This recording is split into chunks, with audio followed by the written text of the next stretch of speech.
Hey everybody, welcome back to Scary Saturdays with Kyle. Yeah. This week we're going to be talking about Don't Breathe 2. If you actually watch our channel, you've seen that we did a video on Don't Breathe Part 1.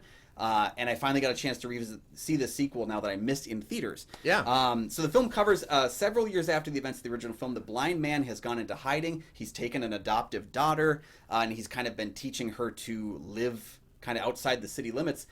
That daughter gets kidnapped by some mercenaries, and then it forces the blind man out of retirement, if you will, and forced to go and claim her back.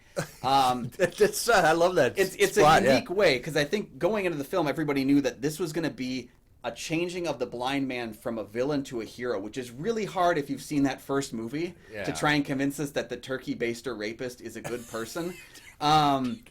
So that's really tough for me. And it's the thing I think that they get as close as you can get without actually being successful. Yeah. Sam Raimi said, "This is the greatest idea for a sequel I've ever heard." I can't entirely agree with that because it is kind of how you would expect a sequel like this to go. I do like the twists and turns, and I like that they made the villains of this film, they tried as hard as they could to make the villains of this film even more villainous than the blind man.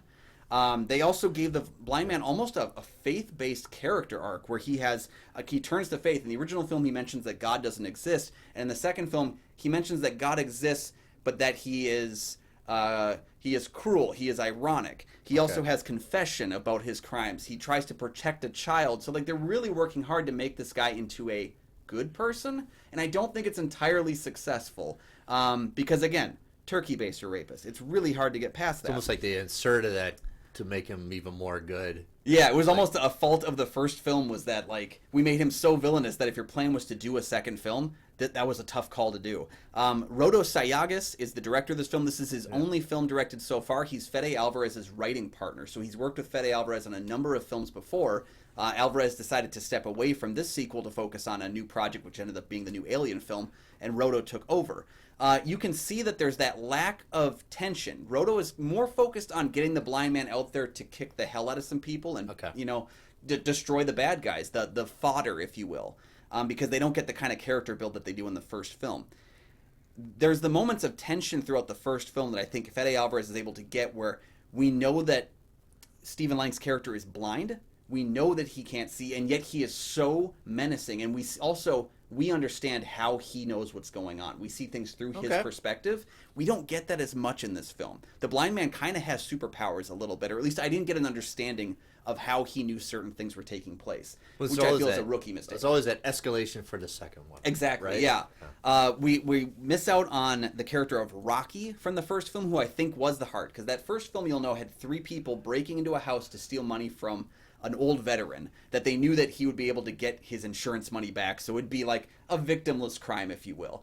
And they worked really hard to make her sympathetic as they went into it. We kind of missed that sympathy. I think this film would have been stronger if they had put it around the adoptive daughter played by Madeline Grace. She plays Phoenix. Put that at the core. Make her our character. Okay. Because then she can kind of understand and learn as the film goes just how terrible the deeds that her father did, and then she can kind of have that character arc where she has to make the choice of, is she going to embrace him still, or is she going to step away, because that's clearly the most exciting character piece in the film. But they do kind of focus on Stephen Lang's character, which I get. He's famous. He's in 2 Avatar films. Like, but what are you not blind to those? No. Yeah, exactly. The issue that kind of comes up with that then is that maybe this film can be rectified a little bit more with an upcoming sequel. They did say that there's going to be a closing chapter of a trilogy that's going to bring back the Rocky character and maybe bring these two for kind of a final confrontation that I think might be able to do so, because they do a lot of heavy character work with the blind man to make him sympathetic that doesn't work as well.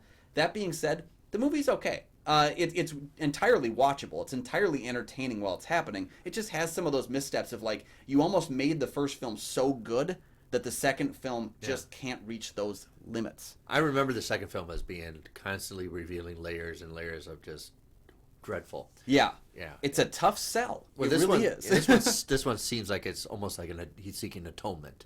Yeah. Yeah, they really try their hardest to make him into a person who is sympathetic, which is, it is so hard because I can't even cook a turkey during Thanksgiving without I'd rather disregard the atonement for the third one and go back. Yeah. And you usually do that for the third one. Well, I think if you bring back Rocky, that can be kind of an element that can help there too, is you bring back the more sympathetic character.